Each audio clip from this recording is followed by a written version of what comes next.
mo? Okay lang pala eh. Ngayon, papi, didisiplinahin ko to. Mamili ka. Lalayas ka o bububugin kita. Mamili ka. Ayaw mo umalis, tumayo ka dito. Tanggalin mo yung salamin mo.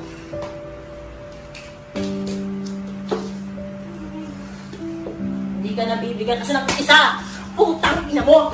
Putang ina mo, ha? Gago ka! Napakalandi mo, putang ina mo! Wala kang respeto! Hahayaan kita matulog ka? May kasama kang iba? Pinagbigyan kayo ah! Sunod-sunod ah! Kailangan sa'yo black eye! Pinagsinungaling mo sila! Gusto mo maglihim yung mga yan? Gusto mo? Gusto mo?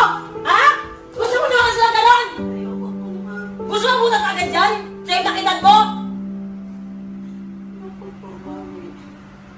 Tangina pa eh! Pinoprotektahan ka namin, pinababayaan mo yung sarili mo. Wala kang respeto eh. Di ka nag-iisip.